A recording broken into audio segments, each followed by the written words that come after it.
Fáilte over fad farin fáilte roimh go dtí caint hí nucht agus sé ábharna caint in T.C. Murray. And we all know T.C. Murray, he was born here in Macroom. He's a Macrompian whom we're very proud of. And it's kind of synonymous that this is the 150th year of his birth, so there's no harm that we'll be recognising that and maybe resurrecting him or He's probably after being forgotten a bit. And just looking here, I got a few notes there from Con down. I was looking back, and I think this is around 1990 was the last production of a play by him here in Macroom, ably produced by Mary Fitzgerald, blah, and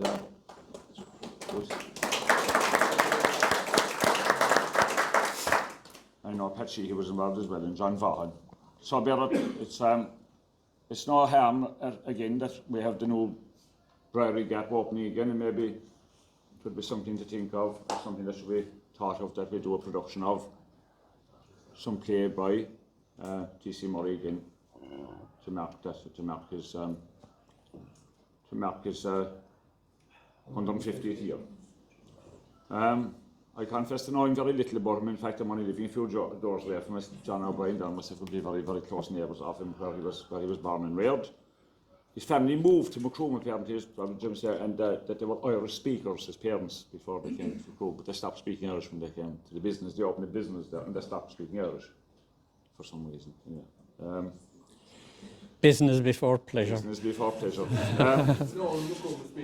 No.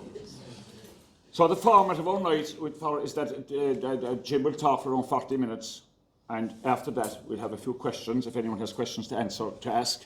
I would just say that Mike here, who is in charge of the mic, will go around to you with the microphone to be able to pick up the questions, so that we'd have it recorded, whatever question that is.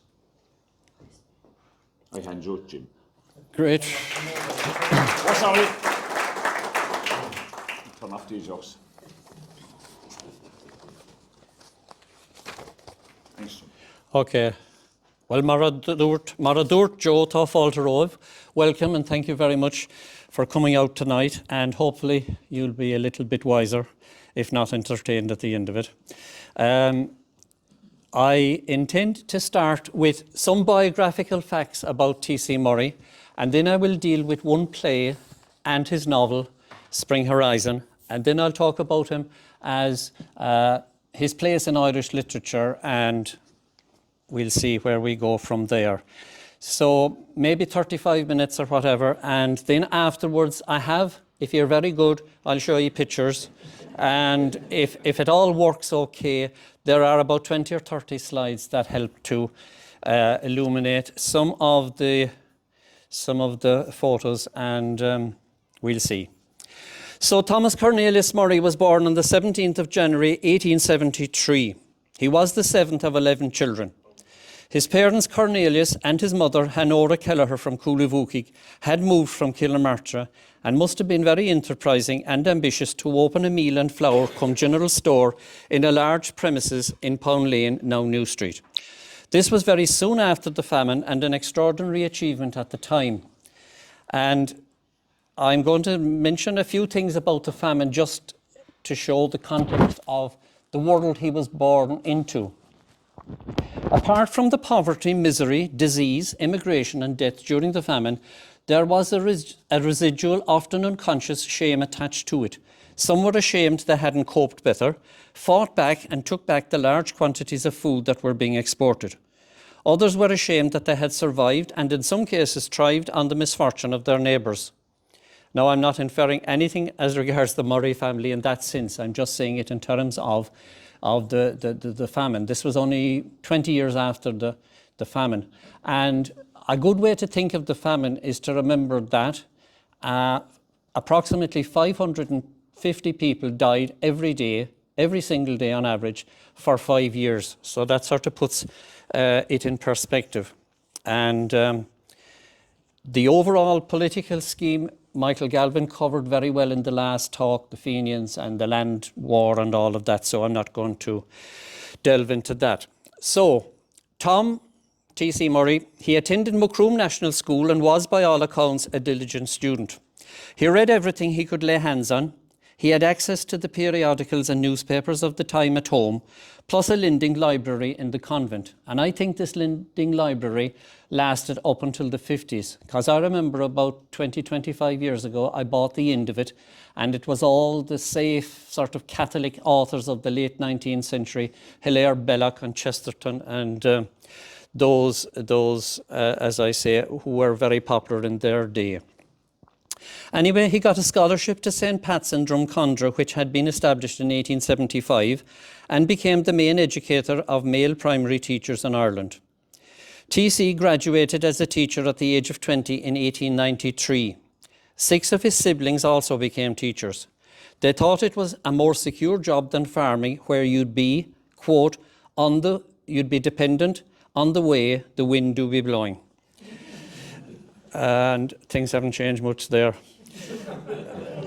He taught in Carrignavar and Cork City. It was while teaching in Carrigtwohill that he met with the principal's daughter, Christina Moylan, who became his future wife in July 1903. In 1900, he was appointed principal of Ratduff, and his wife joined him as assistant in 1907. It was reportedly a marriage of true minds. They spent their evenings reading or reading to each other. The school had only 2 small rooms, but about 100 pupils. The school inspectors were pleased with Murray and marked his efforts as excellent. Reserved by nature and strict, he wasn't always popular with parents and got into trouble once for calling a girl a brass monkey. Murray described Ratduff as, quote, a rather dreary district of scattered farmhouses midway between Cork and Mallow. With his interest in literature and the theatre, it was only natural that he would meet up with like-minded writers such as Daniel Corkery and Terence MacSwiney and others. He was not likely to go for a pint with the locals. He was an admirer of those involved in the Irish Renaissance and the revival of the Irish language, but he didn't join the Volunteers or get involved in 1916 or the War of Independence. You could say, I suppose, that he was a supporter of cultural nationalism rather than political or military nationalism. In 1974, a T.C. Murray Commemoration Committee was organised, principally by Donal O'Mahony. It was a year late, but better late than never. I will talk about this later, but in relation to Ratduff, I think this letter is worth reading. A past pupil of Murray's heard about the commemoration and wrote to Donny, and I'll read that letter for you now. Ballyvalloon, Grenagh, the 14th of March 1974. Mr. Donal O'Mahony, Principal Vocational School, Macroom. Dear Sir, seeing that your committee are commemorating the centenary of the birth of T.C. Murray, I thought I would associate myself in some small way with it. The name T.C. Murray is very near and dear to me, and I always felt great pride in the fact that he was my teacher in all my school-going years. I am one of his many pupils now left to hold such cherished memories of his life and professional ability as principal teacher of Ratduff School. He was a great family man, leading a rather quiet life, and his great hobby was writing, notwithstanding the fact that he was an excellent teacher. He put pupils forward for customs and excise and other government jobs. T.C. Murray lived in an old mill house near the Martin River all those years adjacent to his school. This house was demolished about 3 years ago to make way for a filtering plant attached to Ratduff Cheese Factory. I can still picture him walking up the little laneway each morning from his home to the school. This school has been converted into a community centre and a new one built there quite recently. T.C. Murray came to Ratduff at the beginning of the 20th century and left it to take up a position in Inchicore Model Schools, Dublin, about 1911. His wife was a charming woman, and it is believed she used to give him considerable help in writing the scripts for his plays. When his first play, Birthright, was first staged in London, he went over and was brought onto the stage and got a wonderful reception from the Irish audience.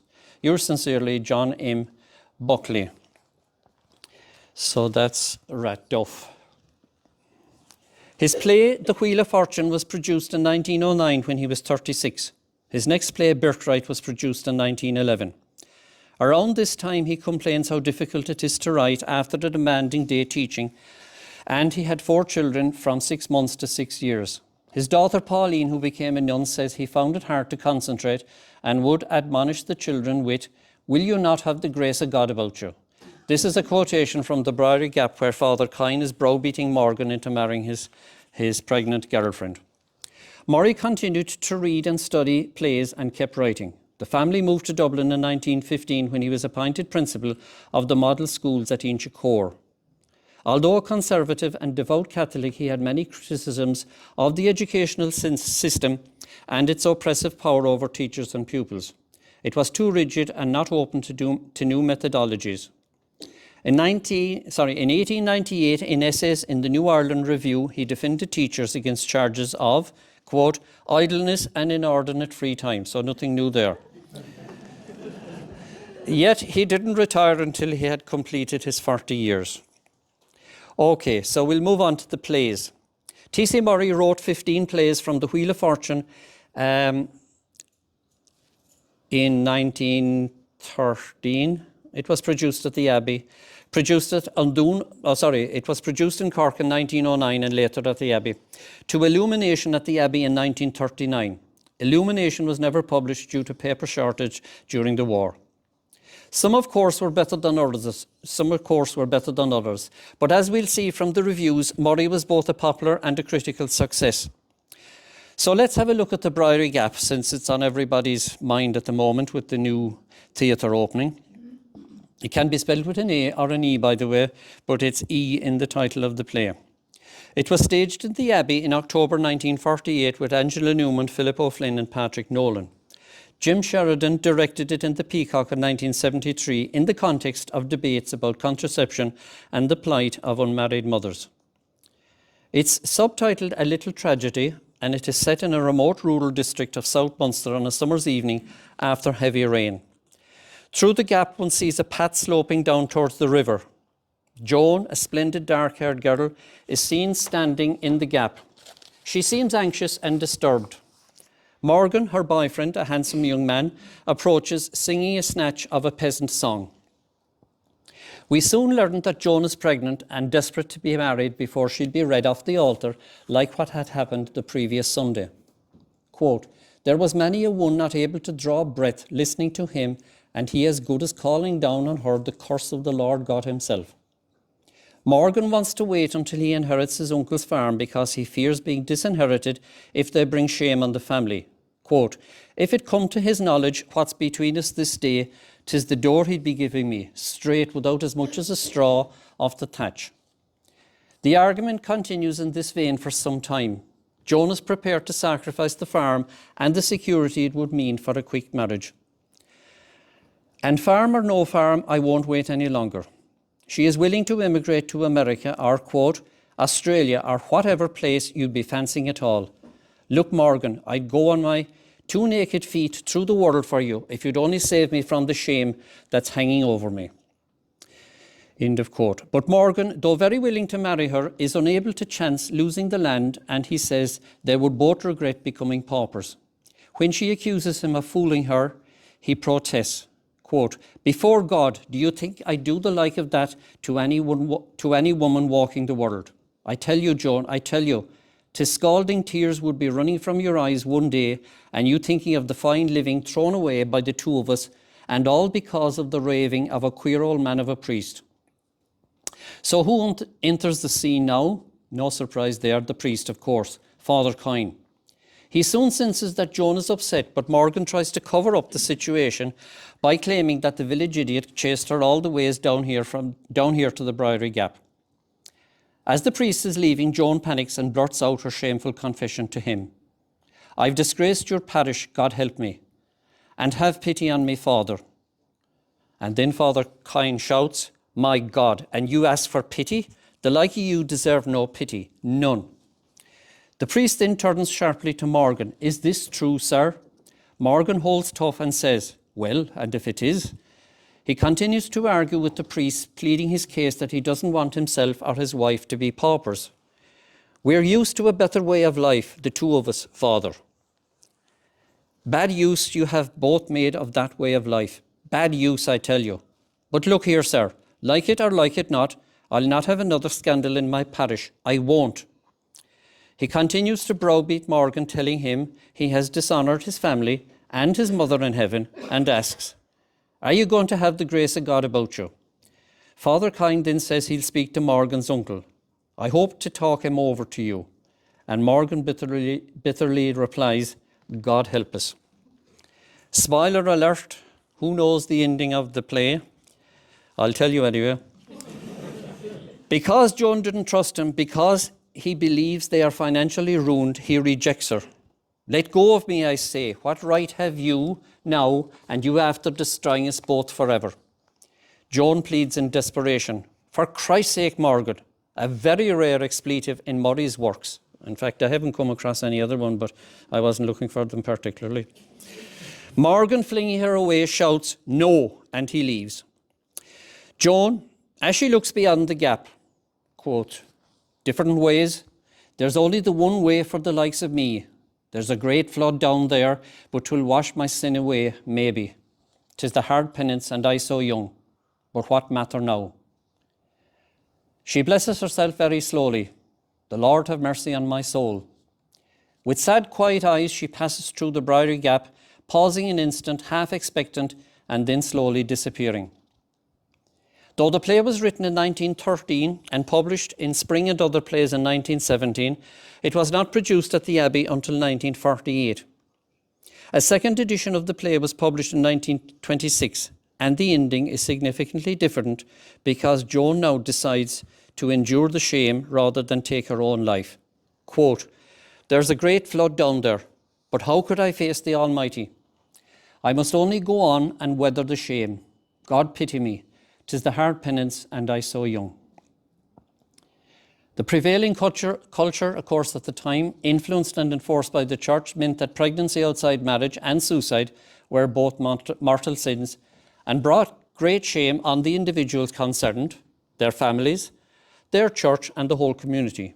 When the powers that be couldn't control certain behaviour, they denied it was happening. They denied it by not talking about it and censoring any media exposure.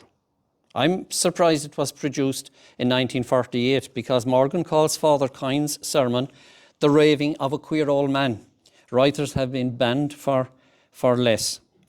So, hands up those who have seen the Briery Gap. Okay. Hands up those who have read the Briery Gap. Very good. Now, I'll move on to his novel. How many people have read his novel? There'll be hard questions from there later on. The rest of you are okay. You won't know enough to ask questions. Like when I go into Vodafone with my phone, I don't know enough to ask the right questions. Okay, so Spring Horizon. Murray's autobiographical novel Spring Horizon was published in 1937 by Thomas Nelson in London. It's dedicated to his sister Mary. Quote, "To Mary, this earnest of a brother's regard." He planned it would be the first of a trilogy, and I'm sure the sequels would include the words summer and autumn. But they never appeared. Murray was 64 and found the writing difficult. He was, I suppose, more comfortable writing plays, but his wife's declining health was a major factor. She died in 1944. In a letter later, he wrote, "Few people meant so much to each other as she and I, and when death came a year ago to sunder a blessed comradeship lasting over 40 years, my private world seemed to go to pieces."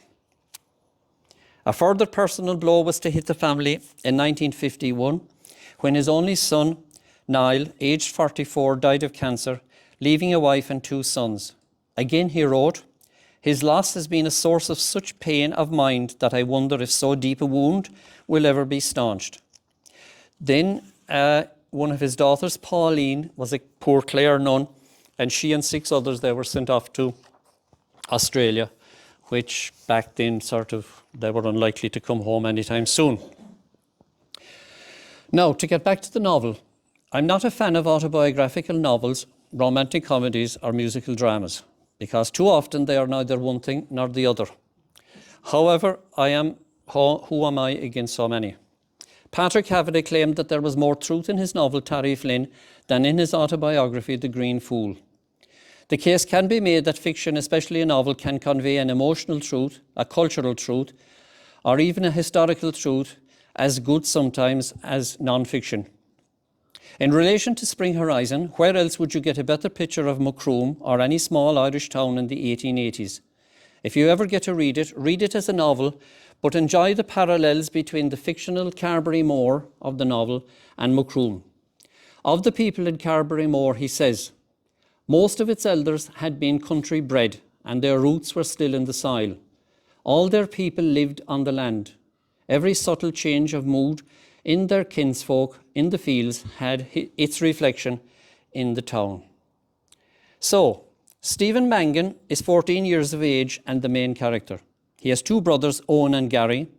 They live with their parents, Roger, and their mother, who is curiously not named. Her role, typical of many Irish mothers, is to be the carer, the cook, the housekeeper, to maintain harmony and keep her cool if conflicts are brewing. She is introduced as a slight little woman of 40, with a face full of patience, of tenderness, and of wisdom. They own a pub cum grocery store and employ a maid, Ansty, and two men servants. Roger the father is described as a powerful big man. Though never deliberately unkind, he is the king of the castle and can be remote, a bit like Murray's own father. He's a hard-working, ambitious businessman and doesn't suffer fools gladly. The shop closed down at 10 o'clock, and shortly after, according to custom, the boys were ordered to bed.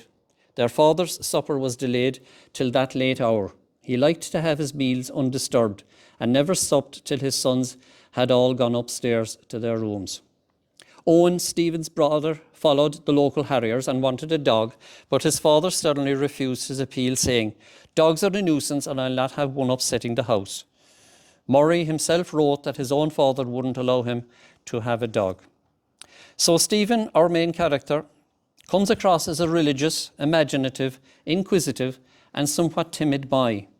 He is very fastidious about food and disgusted by rats, hunting, and when he saw a farmer milking a horse in the backyard, he felt a repugnance. His visit to country cousin did not appeal to him at all. His description of the fair day in Macroom, in Carberry Moor, of course, suggests he's a bit snobbish and critical of the country folk.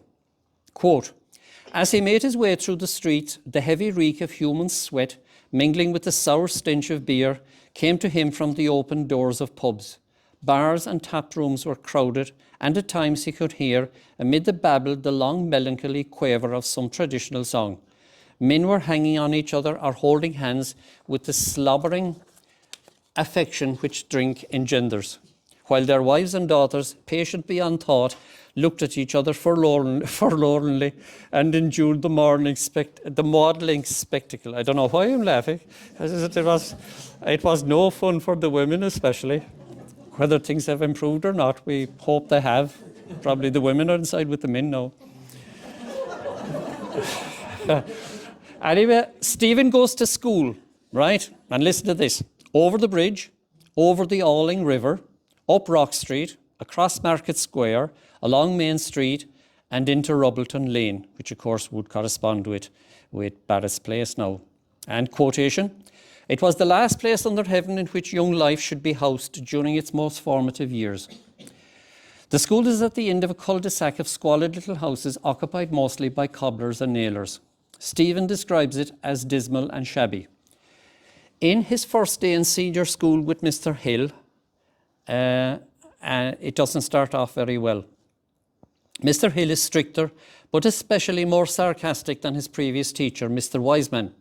And I think there's a subtle hint in their names, like Mr. Gradgrind in Dickens's novel Hard Times, which both Stephen and Murray would have read. The boys had a rhyme about him. Between hill and hell there is but one letter. If hill were in hell, the school would be better. But Stephen's mother is not convinced. Quote, Mr. Hill has turned out hundreds of fine scholars, and if he was a bit rough with them now and again, I'm sure they're none the worse for it today. Stephen is diligent and conscientious, but gets involved in some pranks with his friends, especially Tom Halligan, despite his mother's admonitions.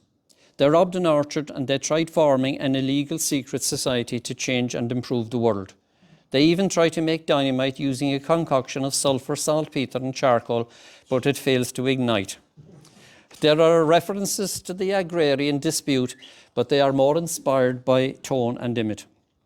His faith is tested when his cousin Charlie Dalton, a brilliant athlete, is injured and likely to remain paralysed. Now, there's a lot more in this book than I can elaborate on here. The fair day, the circus coming to town, Lord Carberry Moore opening up the castle, pipe bands up the street, and people coming out from Cork in the train to walk around the castle grounds, and priests and various other things like that. So I leave that for now. Stephen's trip to the city with his father is a joyous occasion. He had been there only once before, about 5 years previously, for the Great Exhibition of 1883. And there are powerful descriptions of the magic of all of that. Now his mother thinks, quote, he's drunk with excitement. He can hardly eat with excitement and the jingle of silver in his pocket. He ran down through the town to meet the train and could hardly resist telling everyone where he was going. The whistle shrilled through the bright morning air, a green flag fluttered a moment, and now, God be praised, they were off. In short, Spring Horizon is a novel about Stephen's coming of age, finding himself, as we would say now.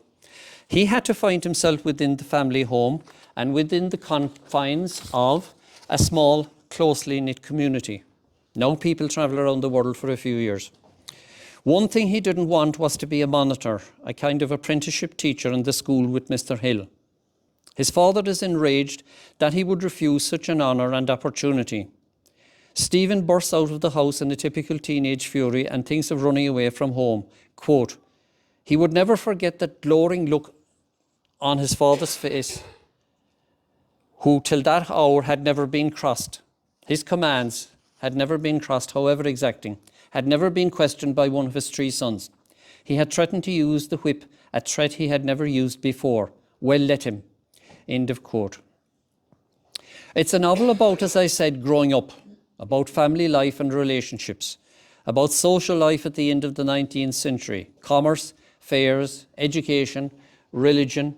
The maid, for instance, Anstey, is totally shocked when Stephen is late coming from school and admits that he wandered into a Protestant funeral, presumably in Castle Street, and tells him that he'll be damned.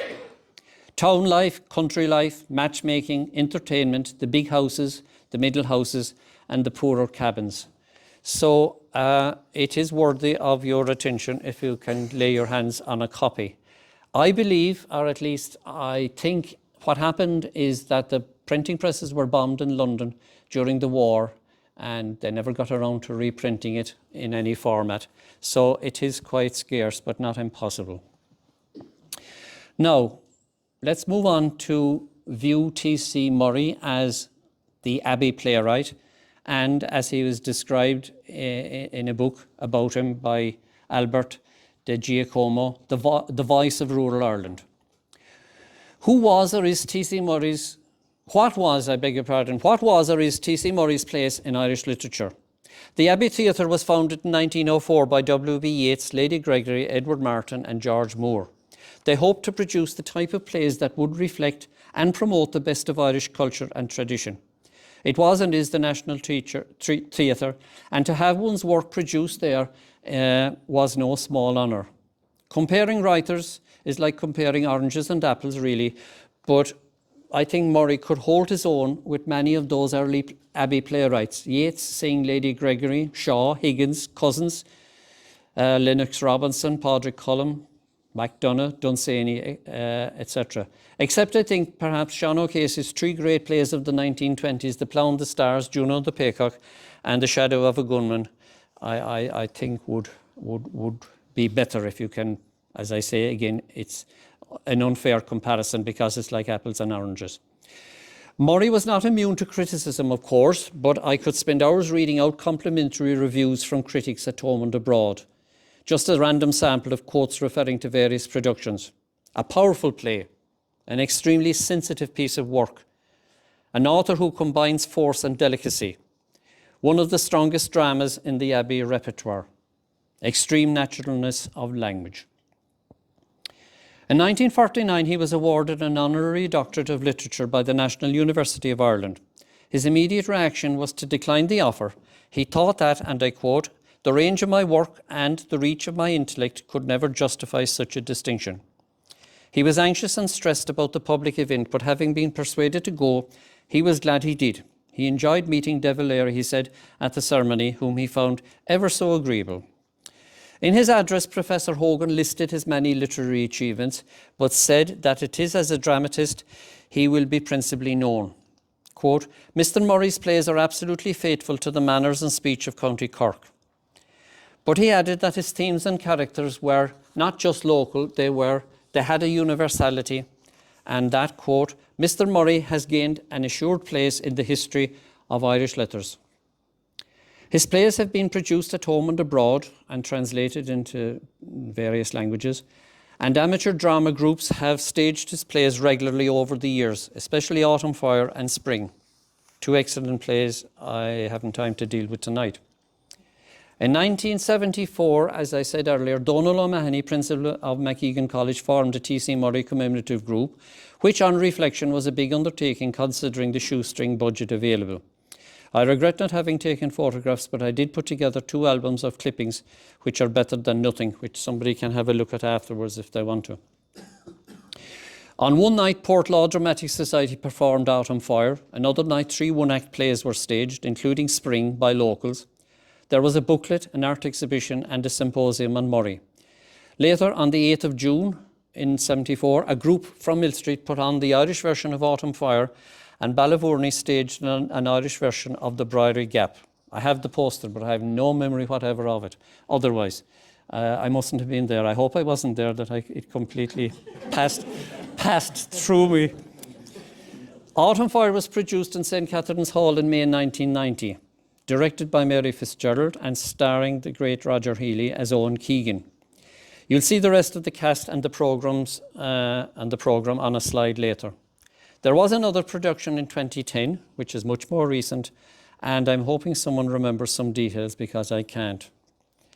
There are some slides and photographs, so it did take place, but nobody remembers. I was very pleasantly surprised to learn that his play Birthright was revived in London last month. It was staged in the Finborough Theatre for 3 weeks, and this was the first professional production in the UK since 1932. As Macrumpians, we might regret he's not better known, but it's a cruel world. Look at any century and count how few writers survive in the public mind. Maybe 1 in 1,000, maybe 1 in 10,000. There is a plaque on his house in New Street with about 50 years.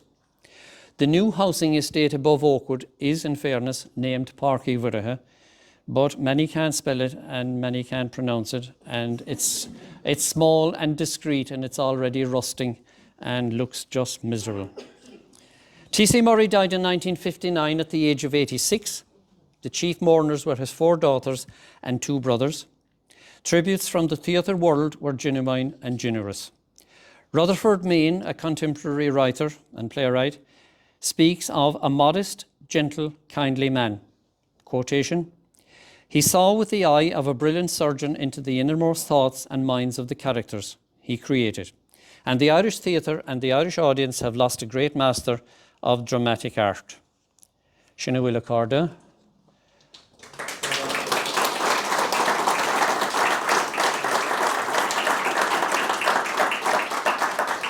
Now, hopefully, if the technology all goes well, we shall look at a few pictures and we'll talk about those as we go along.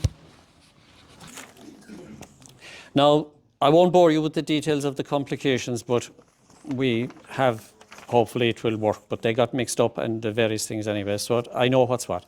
So this is a photograph of T.C. Murray from Albert De Giacomo's book, and that is highly recommended because it's the first major study, the only major study really of T.C. Murray, and despite being an academic book, it is very readable.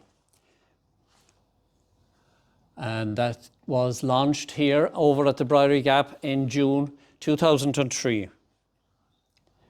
That is a drawing that Sister Columba in the convent did for a booklet we did in 1974. That is Murray's in New Street in 1974. I was still the Anglia with the strange back. Aftermath play 1932, is it? And it's signed by him to somebody in December 22.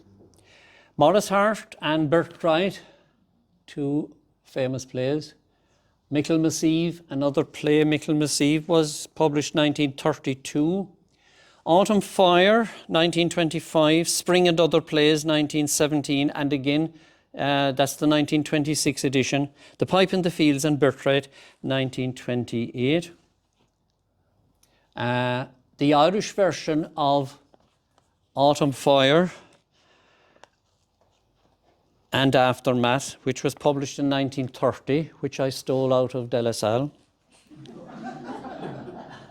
I have another one that I didn't steal out of it, but I can't find that one. And now the famous Scarce Spring Horizon, 1937. And it's the copy I have, after a lifetime of searching, is signed to Joseph O'Dea, who was an actor, and he was in The Quiet Man, among other things. That's 1950. These are the two scrapbooks which, when you have nothing, they sound great, but they are scrappy, but at least there are certain things in them. That's a poem by T.C. Murray, because he did write more than plays. You know, he wrote poetry, essays, reviews, lots of things. That's one of the rare photographs taken in his study in school. I don't know what date that is. That's an obituary in 1959. That is the weekend program in 1974. So I read out most of that already anyway, of what we organised. And that is the organising committee. I suppose this is probably interesting. It's interesting that, as far as I know, we're all alive except Brother Stan on the back right. So front left is Mary McSweeney, who plays the organ, the musician. Oh God, who's after her? Peggy Sullivan, who's now Peggy O'Callaghan in Codrum. Donny Mahoney, Marjorie Corcoran, I suppose. Back row, Kevin O'Brien, Norma Deasy, and I'm taking a little nap, and forget the next one, and Brother Stan. Anyway.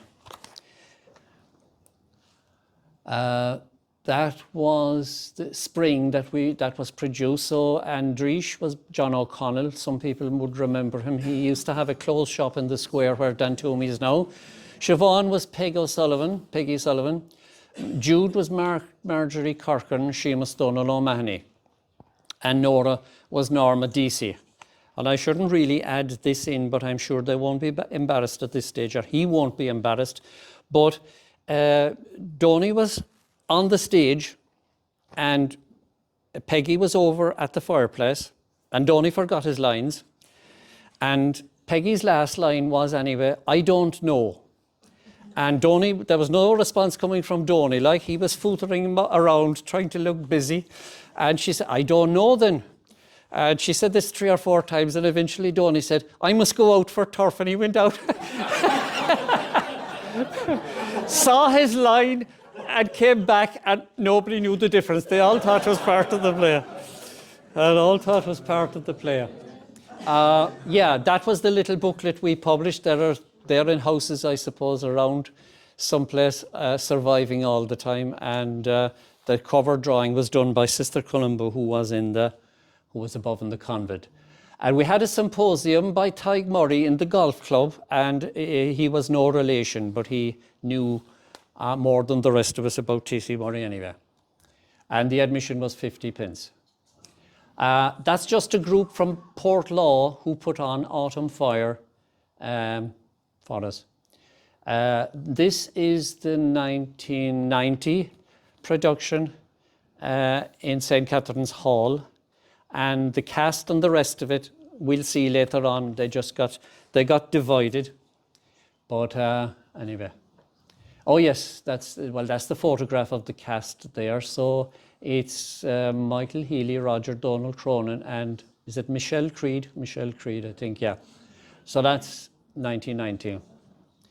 Now this is the production, or this was taken when it was on in 2010, right?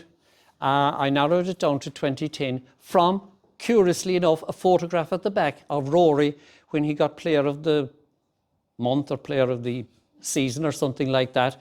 And it was that pinned it down to 2010. So on the left is, now I got this here now. On the left anyway is a grandnephew of T.C. Murray, and the lady next to Eleanor is a grandniece, and the other lady is the producer of the play, I think. Oh yes, a grandson, Peter Murray, a niece, Sheila Lynch, obviously Eleanor Healy, and Peg Coleman, who was the director. And that he is, what's his name? He is Ian Blackmore, and he played the part of Owen Keegan, a photo there with Eleanor. And thanks to Eleanor for, is she here? Eleanor, no. Thanks to Eleanor for those photographs, because I hadn't seen them before. Oh yes, this is now the cast and the director, etc., of Autumn Fire in 1990. Right, so it's Michelle Creed, Anne Buckley, Roger Healy, Michael Healy, Eileen Deasy, Padraig O'Driscoll, Anne-Marie Murphy, and Donald Cronin. And your director is Mary Fitzgerald, stage director, stage manager Pat Sheehy, etc. Anyway, you can read yourself.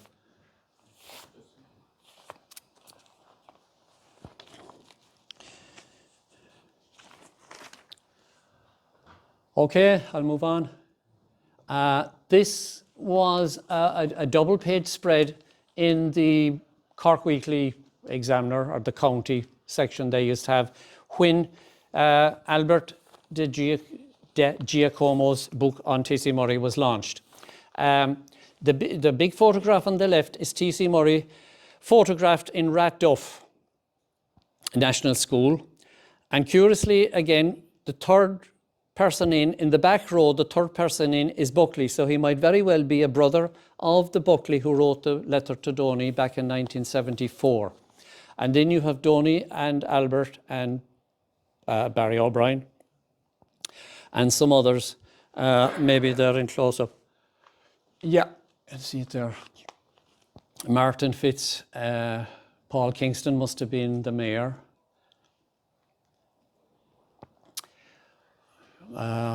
Sister, what sister was she?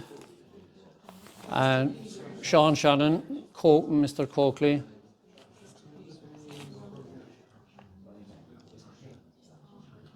Yeah, anyway. Okay, so that's just a close-up of him. Very few photographs of him, really, because he was shy and timid and he didn't go for publicity and people had no mobile phones. So it was either a studio or by chance that one got photographed. No. Okay. Yeah, that's the same one sideways. And that's sideways, but there's another one. Now, okay. This is the piece de resistance as far as I'm concerned, okay? There is a gentleman living in Murray's now called Daniel, and whether somebody was talking to him or he was talking to somebody, I don't know. But anyway, he very kindly brought me in photographs last Saturday, which I haven't had time to get, we'll say, enhanced. But the first one he gave me was a wedding photograph, and I got all excited and I said, oh, this is brilliant now, this is fantastic. This is definitely his wedding photograph. Until I took it out of the frame and found that it wasn't T.C. Murray's wedding photograph. Very likely his brother. But that one is in front of the shop with a group of people, obviously, as you can see, and the name is in English. And there is a better photograph. Well, that's just a close-up of it. This is a much better photograph, but now the name is in Irish. So I figured that one is pre-1921 and one is after 1921. But it would be lovely to be able to date them or to know who's in it. Possibly the man in the centre might be T.C. Murray's father. But the first one could be as early as 1880 or 1890. That one, I presume, is 1920s. And if there was a certain thing in the window saying that you could, well, Murphys, I suppose, were there before that, but, or were they? I don't know. Anyway, yeah, this is the wedding photograph now that I got so excited about, because, like, it could be him. He was 30 when he got married. That man, to me, looks younger than 30. But anyway, it isn't him.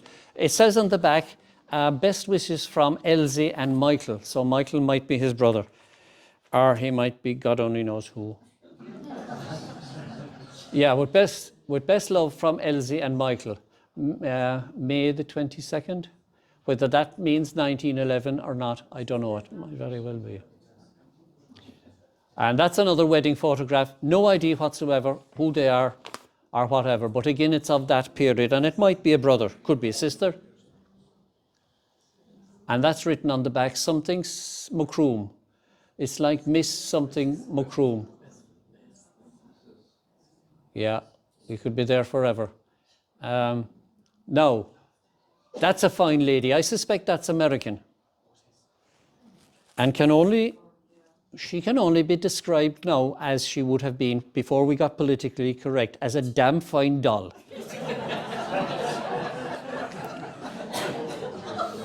But it looks very American, it really does. Another lady, another anonymous lady, could be a sister or not, as the case may be. Are we there? Oh yes, that's it, I think. Yeah, I think that's right. I think she's the best looking. We leave her on. Okay.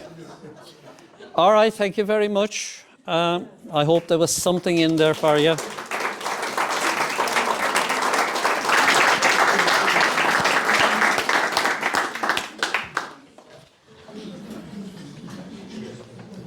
Anyone have any questions for Jim? And as I said, somebody might be able to answer them. Noel. Just was very smart thing for anybody that is interested. That book by Alberto Giacomo, Italian, but he's American. Yeah, is available actually in the county library, and purely by coincidence, I picked it up about 3 weeks ago. I just saw it and I said, "Yeah, yes, I'll try that now." Yeah. So it's available down here in the local library. It is around. It isn't particularly scarce. No. But I've got very few into the shop. In 20 years, I've only got maybe 2 or 3 copies altogether. You know, it's very readable. Where somebody got it for a present and wanted the money more than the book, which is what's keeping me going.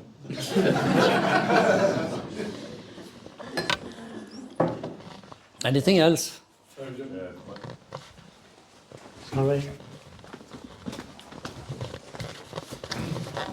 It's coming in nearer than just a correction on the record, really. But and Brendan O'Brien is here, isn't he? Yeah. We would have done a production in, I think, 2003. Helen Hallisey would have been driving it, of the Briery Gap. So we did a production of the Briery Gap a few nights, 3 or 4 nights at least. Yeah, well, I'm glad to hear it, and I'm glad to be corrected or to fill in the space there. I'd say you were there, so I'd say that. Oh, that's possible as well. Yeah. I have gone to sympathise with people. You sympathise with me in this one as well. I went to see a lady in Keelanurta to sympathise with her on the death of her husband, because I was away at the weekend, only to get there to meet her daughter-in-law. And I said, "How is Julia getting on?" And she looked at me and she said, "Julia died 6 months ago." And I had been at the funeral. Oh. I thought I'd share that with you, because there isn't much humour in T.C. Murray. It reminds me of a story about my father. This happened to my father. His name was Sean Dineen, and there was a Sean Dineen Ian Cheese as well, and he would have been related to him. But Sean Dineen Ian Cheese died, and my father went to the funeral, of course. And a few weeks later, he was walking down the street here in Macroom, and a woman saw him and said, "Johnny Dineen, I thought you died." She said, and he said, "If you did, I didn't see you at my funeral." But anyway, and I won't keep you any longer. Anyway, so 2003, Michelle Beamish was in the part of Joan. Jim Queely, who was in Killinascully, subsequently was the priest, and I was Morgan. And We did there was a kind of a rehearsed reading, Tomas was in it there as well beforehand of Autumn Fire, I think. Yeah. Oh, go on, yeah. Well, I'm surprised if I wasn't at that play, And but... Donald O'Mahony gave a talk, like there was 3 sections to it. Okay, yeah. Donald O'Mahony gave a kind of a talk about T.C. Murray. The second part was the rehearsed reading of Autumn Fire, and the Briary Gap actually was performed in afterwards. Okay, And she went into the river. yeah. We went with that first. You went with that version, yeah. Yeah. Yeah, you were cruel. Fantastic talk, by the way. Thank you very much, Jim. You're welcome. Thank you very much.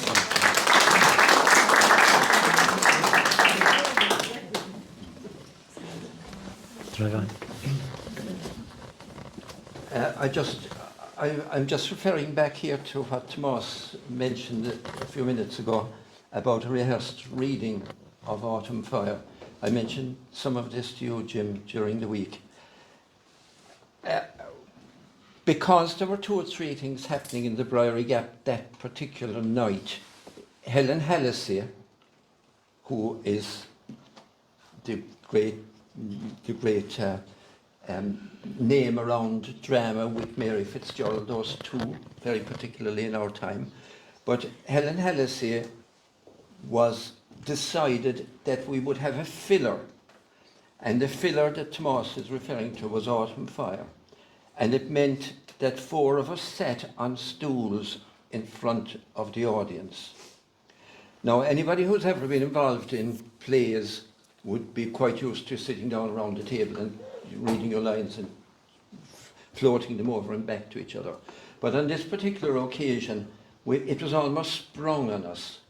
And the 4 of us, Tomas, Noreen McSweeney, who was in the primary school, Tomas, help me here, myself and Helen, 4 of us, were sitting up on 4 stools, unrehearsed virtually, reading from the book Autumn Fire.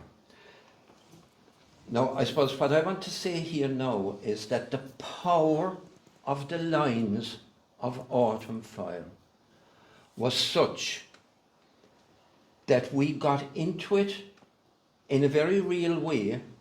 We became those characters very instantaneously almost, and the audience came with us in a way that I could never have believed possible, either for ourselves or for the audience. Yeah, that's interesting because you'd expect a reaction, or you'd expect with an acted out play and scenery and everything, but a reading, the words have to be really, really good to get an audience to react like that to a reading, you know. Yeah, and that's the, I suppose that's the power of the English and the atmosphere that T.C. Murray put into his writings.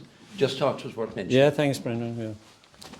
RTE did a black and white version of Autumn Fire with Godfrey Quigley in the 60s in black and white. They've never repeated it, whether they reused the tapes or not, like they did in the early days of television when tape was expensive and that. But anyway.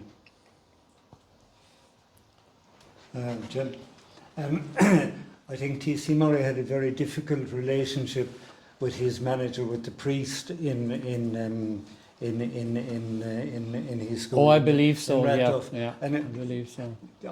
As a further point to that, how did that influence his writing? And also, I think he picked up a lot of the stories and the themes, because in the shop in New Street there was a pub which people obviously spoke about, and then there was a grocer shop and the flower shop and the rest of it. But I think that's a very big point about T.C. Murray, is that the language and the themes. And the themes, absolutely. That they have come from Macroom too as well. And it was also, he was always a very staunch Catholic too as well. Very strong sensibility there. So they were the kind of the factors. And I think that's an important point about T.C. Murray. It is, yeah, it is. I suppose in a way he was an early John B. Keane in a sense. Yeah. You know, in a pub, listening to people, soaking it all up. And as you say, his themes, it's not remarkable, but it's interesting that none of his themes were political. They were social themes, you know.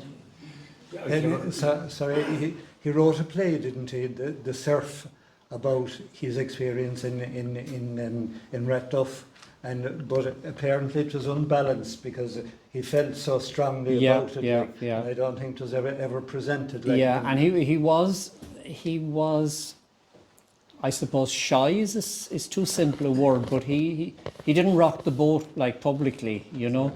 He stuck very much with the status quo, and he suffered his 40 years of under a manager, one manager or another, like, you know. And one final thing, like, I mean, things like, you know, Glenroe and the Reardons and all those things, they got tremendous kudos for introducing topics like the unmarried mother and all the rest of it, like, and the two brothers who fight in birthright and so on and so forth, to the point of one killing the other.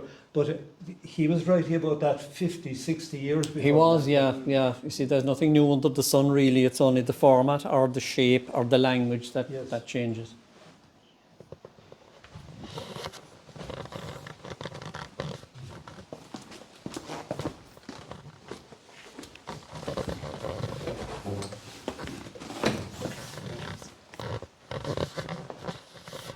Just a kind of an add-on and a kind of a poignant add-on, really. Seeing the picture of Roger Healy there, and Brendan will know this as well. Roger was really interested in T.C. Murray, and he cast myself and Brendan in a production of Morris Hart. Oh, yes, yeah. And for those of you that know this, but Morris Hart tells the story of a boy who's sent away to the priesthood and can't tell his parents that he doesn't want to be a priest because of the status of it and all the rest of it. But unfortunately, poor Roger took ill before we could show the play. Yeah. And he unfortunately died. But Roger had a great passion for T.C. Murray, you know. And I mean, I remember the day of Roger's funeral, they brought up a copy of the script of the play Morris Hart, and it's so, like, it was so relevant that the play is about a young fella going for the priesthood and not being able to tell his parents he can't do it. But I mean, you look at all the other social issues like that, take away the religious side of it. I know. You know, how many people can't tell their parents or their friends about whatever. Whatever's going on in their lives. I understand, You know, and again, like I can't say, that was way before he wrote that play, way before I know, anything like that, you know. But I just want to remember Roger. Roger was very talented, he was you know. really into it. Very talented, yeah. What did you know? He was familiar with Thomas Maxwell, wasn't he? He was, and they have a photo in Kilmurray Museum, and they know the names of the people in it except one, but they're surmising, aren't they? You're surmising that it is T.C. Murray. There's some photo with Terence McSweeney and somebody else, and the other one is probably definitely T.C. Murray. I read a book one time there, I have it home, how it was supposed to be written by a man that came home from Chicago. He was gambling. And there's a reference in it to going into Murray's shop in New Street. Yeah. And that he was to pick up a message there left inside by an IRA man there. Right, Just yeah. wondering, like, you know, Oh, yes, yeah, I don't know. So maybe there was we were saying that he had nothing to do with the IRA mark, but I'd say maybe covertly he might have had something to start. He would definitely pick up a message inside of that book, like another book that was Murray's. Yeah. So, anyway, Jim, thank you very much for the wonderful talk. Yeah.